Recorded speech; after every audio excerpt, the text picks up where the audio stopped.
Ama répète souvent qu'il est important que nous puissions retrouver un contact avec la Terre. Il fallait trouver des moyens d'y revenir, car au-delà de ce contact, il s'agit de retrouver une connexion avec la nature et avec nous-mêmes. La méthode Get Growing, elle est née suite à l'engagement en fait, de gens qui sont dans l'entourage d'Ama, des personnes en Irlande qui sont venues la voir pendant un programme en Irlande et qui lui ont demandé qu'est-ce qu'ils pouvaient faire pour les autres. Et là, Ama leur a dit créer une méthode, une technique qui permettra aux gens d'apprendre à jardiner. Vous donner des petits bouts de ficelle, ça va nous permettre de délimiter les plates-bandes qu'on veut faire.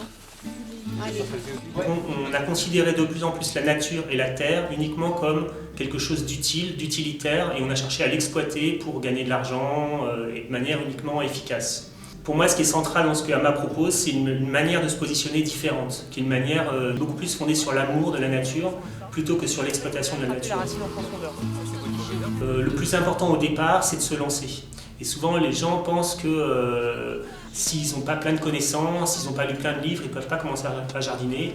Donc, c'est pas vrai du tout.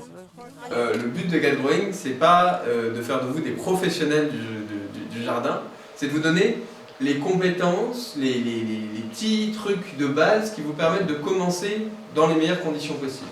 Et l'idée du projet, c'est de proposer que les personnes qui commencent à mettre en place ces bases-là dans leur vie et à se les approprier du coup un petit peu, puissent le plus rapidement possible les partager avec d'autres.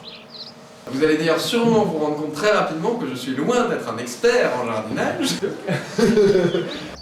Quand on regarde un petit peu les principes fondamentaux de la spiritualité et de l'écologie, on se rend compte que c'est la même chose. C'est-à-dire c'est toute une affaire en fait de conscience d'un environnement qui est plus vaste que notre environnement personnel, que notre propre petite sphère personnelle. Demain matin, on va voir comment est-ce qu'on peut planifier un potager. Comment est-ce qu'on va mettre en place, comment est-ce qu'on va designer, comment est-ce qu'on va concevoir son potager en fonction des besoins de chacun. Le fait de faire la formation, ça permet d'avoir certaines notions de base pour commencer à rentrer en relation avec les plantes, avec le jardinage, la terre, etc. En fait, il faut qu'on démarre à l'avance nos plants de tomates. Donc, on va les semer en godet.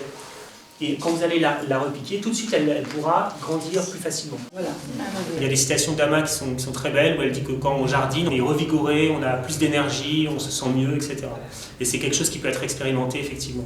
Moi, ça me fait rêver parce que quand j'ouvre, je me dis, voilà, c'est tellement beau, ça fait 40 ans qu'il fait de la permaculture sur 40 hectares. Et c'est fabuleux. Voilà, c'est ce que je vais te montrer. Ça, c'est le chou qui est actuellement sur mon balcon, dans le bac. D'ouvrir pour aérer et de refermer quand on a besoin. Et dans l'autre sens, du coup, le bouchon peut nous servir à aérer le... Effectivement, on a quand même des petites choses qui ressortent un petit peu sur les côtés. Bon, c'est pas dramatique, mais... Est-ce que tu essaies de la récupérer, la paille, quand tu fais comme ça? Ah bah oui, là on va la récupérer. On va la mettre de côté. Le fait de se connecter à la nature permet aux êtres humains de se reconnecter entre eux. Ama a toujours eu une attention très particulière pour la nature. À travers le monde, à travers la campagne Indeed, il y a cette formation Get Growing qui permet à tout un chacun d'apprendre les éléments de base qui vont permettre de jardiner en accord avec la nature.